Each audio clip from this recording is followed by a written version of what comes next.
Jumpa lagi dengan saya, Bapak Rizal Pangaribuan, dalam mata kuliah Manajemen, Program Studi Manajemen, Fakultas Ekonomi dan Bisnis.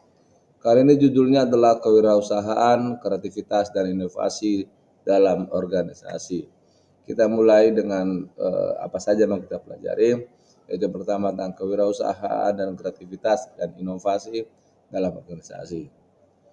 Faktor pendorong pertumbuhan kewirausahaan ada 3, yaitu ekosistem kewirausahaannya, pendanaannya dari awal sampai titik kritisnya, sampai budaya sendiri.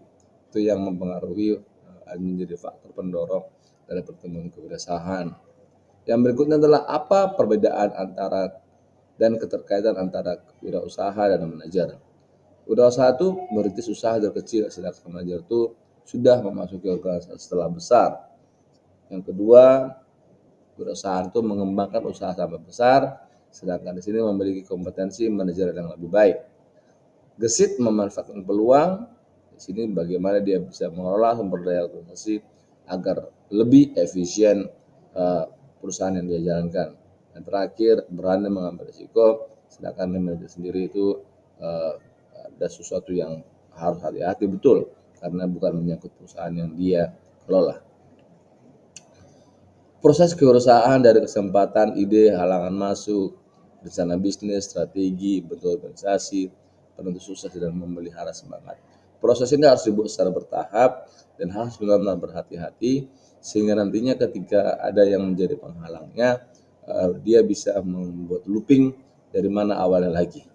Jadi tidak dari ide lagi awalnya, tapi mungkin dari strategi atau mungkin dari rencana bisnisnya. Strategi memasuki pasar ada 3, yaitu membangun baru, membeli perusahaan, dan waralaba. Waralaba ini yang lebih terkenal, yaitu kita sudah mendapat bantuan dari pusat, sudah mapan, bantuan dari pusat, kelemahannya harus membeli bahan baku dari pusat. Sedangkan kalau membangun baru itu keuntungannya membangun bisnis jaringan dari nol. Kelemahannya ketidakpastian pasti. Sama juga dengan membeli perusahaan, ada ketidakpastian, ada terbelenggu jaringan yang lama, kurang ide, segar, dan mewarisi masalah yang lama. Tapi keuntungan daripada membeli perusahaan sudah dikenal orang, memanfaatkan jaringan bisnis yang sudah mapan, yang sudah terbangun sebelumnya, informasi sudah ada, pendanaannya juga sudah pasti lebih mudah lagi. Itu yang menjadi 3 strategi memasuki pasar. Kewirausahaan social entrepreneurship. Social entrepreneurship adalah untuk menjalankan suatu bisnis dengan tujuan untuk membantu kehidupan sosial masyarakat. Orang yang menjalankan bentuk usahanya disebut dengan social entrepreneur. Apa menjadi pendorongnya? Kebutuhan yang orang terkenalkan atau terpikirkan. Pengangguran yang tinggi, kesehatan, bencana alam, dan layanan publik yang semakin mahal. Karakter social entrepreneur ya memiliki jiwa sosial tinggi. Bisnis tidak hanya mencari keuntungan saja, bisnis memberikan dampak yang besar bagi kehidupan sosial masyarakat.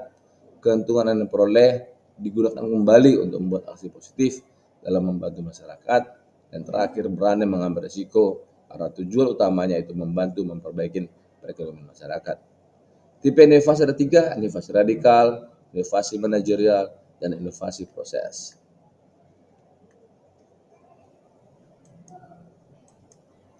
Proses kreativitas itu ada 3, dari persiapan, inkubasi, pencerahan, dan verifikasi. Dari persiapan tersebut harus ada hal-hal yang yang harus dihati-hati di sananya, karena harus fokus pada penelitian. Sedangkan pada inkubasi pencerahan itu harus ada ide-ide tertentu yang sudah terlahirkan. Sedangkan verifikasi itu ide baru itu sudah teruji. Jadi ketiga tahapan ini sangat penting dalam proses kreativitas. 3 tahapan inovasi itu pencarian ide, pengembangan ide, dan implementasi. Inovasi adalah sistem imbalan atau reward system. Pendorongnya adalah itu. Yang kedua adalah budaya organisasi. Yang ketiga adalah struktur organisasi. Pendorong kreativitas membuat proyek peningkatan efisiensi yang timnya terdiri dari berbagai departemen. Demikianlah mata kuliah hari ini saya berikan. Saya harapkan Anda bisa mengulang kembali dan Anda bisa mengerjakan seluruh tugas dan juga diskusi yang sudah diberikan sebelumnya. Terima kasih, sampai jumpa pada pertemuan berikutnya.